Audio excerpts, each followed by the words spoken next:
So be it. Jedi. What's going on, guys? Back with another video. 2025 is coming to an end. Just a matter of days now. It'll be 2026. Maybe by the time you're watching this. In this video, we'll break down the top 10 Hot Toys figures from 2025. Now, this list isn't in any particular order because we all have our favorite release or favorite figure that came out this year. This is just the top 10 based on community feedback, based on everything that you see associated with the figures, the hype, so forth. So if your favorite figure didn't make the list, it's nothing personal. Like I said, we've all got our favorites that came out this year. But do feel free to let me know what your favorite figure this year was. Starting off this list, we have the Hot Toys General Grievous. Miles away better than the Sideshow version, the two versions the Sideshow made. But I still did see some problems that collectors had with this figure. Saw some things broken, but overall, I think the hype was there. And I think if you're comparing this to the Sideshow figure, it's a night and day difference. Awesome figure in terms of engineering, presence, and so forth. It's definitely one that a lot of Star Wars collectors are going to want to have in their collection. Next up, we have the Battle Damage Darth Vader. Personally, my favorite figure I got this year, I think it is, if you're going to have two Vaders in your collection, this is probably one of them that you should have. Incredible amount of presence and detail on this figure.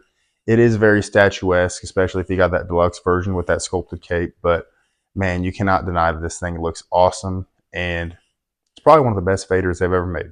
Next up, we have the T-800 2.0, specifically the clean version. As I mentioned multiple times, I think the clean version is a much more upgraded version than the Battle Damage because I still think the DX13 is serviceable. So if you have the clean version, it is orders of magnitude better than the older versions. And if you had the new Battle Damage version, it's a little bit better than the DX13. I mean, in some ways, not so much. So I think if we're comparing the two, the clean version is the better upgrade. That's why it's on this list. Next up, we have Wolverine from Deadpool and Wolverine. This is a figure that you have to go for the deluxe for. Just the display options that comes with the seamless arms, the portrait, the cowled portrait. Incredible figure, and I think they nailed it. They really killed this figure. It is definitely a lot of people's #1 release of 2025, so it had to be on this list. Next up, I'm going to hit you with a little curveball. We have Snape from InArt. I think this is probably the top 3 best figures they've ever made. Gandalf could be argued as #1 just because of the fact they had to root the beard and the hair.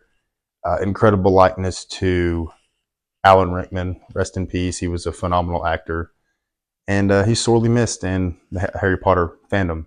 That being said, the figure is incredible, so much so that I was tempted to want it, but the price, the rooted hair, had to pass, but it is a beautiful figure. Next up, we have the Iron Man Mark 42 2.0. Now, I'll be the first one to tell you, I don't know shit about Iron Man figures, but I can say off the bat that this is a beautiful Iron Man figure. The battle damage components, the swap out seamless arm, it looks awesome. So much so that it caught my attention.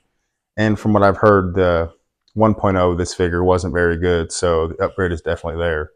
And I think in terms of Iron Man figures that were released this year, there are probably a dozen of them.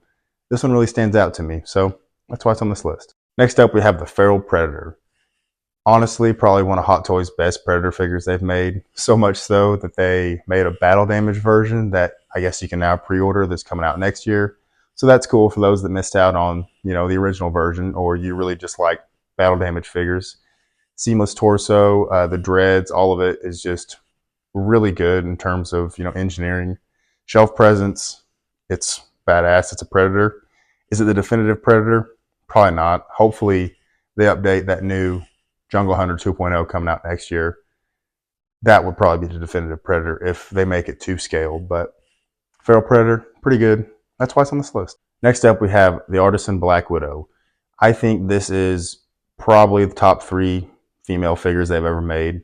The likeness of Scarlett Johansson is beautiful. The proportions, the body, it is honestly really stunning. The only drawback is there is no sculpted counterpart. I don't know why they keep, soliciting artisan figures with no sculpted version for collectors that either miss out or just don't want rooted hair. You're leaving money on the table. With that being said, I can't deny the fact that this is a beautiful figure. Maybe the definitive Black Widow.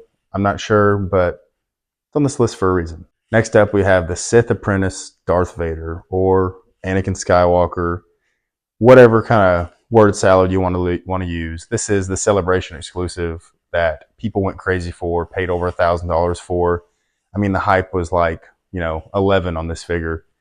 And I think the likeness to this is pretty good. I know it had some issues with the eyes not being the right color, but in terms of the hype around it, the fact that people lost their minds and paid all the money they did for it, I think a lot of people probably consider it figure of the year. So I felt like I had to put it on this list. At number 10, we have Old Man Indiana Jones from Indiana Jones and the Dial of Destiny. I mean, if you took away the head sculpt and gave a young Harrison Ford head sculpt, this figure would be arguably perfect. You've got a genuine leather coat, genuine leather shoes. I think the whip is leather. The base is beautiful and very dynamic looking. It's a solid figure. It's just the wrong version of the character for a lot of people, I think. That being said, the whole package, what you're being sold, I can't discredit it from the source material. So I think it is a beautiful figure and one deserving to be on the list. Before I wrap up this video, I have two honorable mentions. One of them being the new Jack Sparrow, artisan or sculpted. I don't think you could go wrong here. And I honestly think this was released like a couple days before this year, before 2025. And people really didn't start getting it in hand until early 2025. So kind of on that line of, was it released last year or this year? But regardless of that, it is a beautiful figure, probably the best Jack Sparrow they've made. The X-15 is still pretty good, but put on this list because, we're talking semantics here.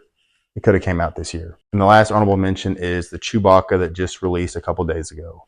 Now, I know everybody's kind of losing their shit over this figure because of the mouth or whatever, but until we get some real good in-depth, in-hand photos of this figure, I think we should just not panic. I think it probably is the best Chewbacca Hot Toys has made.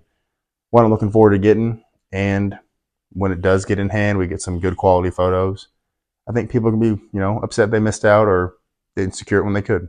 So that's it, guys. 2025 has come to an end. Is this the best year for Hot Toys releases? I know that I'm looking forward to some stuff coming next year. And speaking of that, if this video does well and you'd like to see it, maybe I'll do a top 10 announcements of 2025. So let me know what you think down in the comments below. As always, hope you enjoyed the video. If you did, see you in the next one.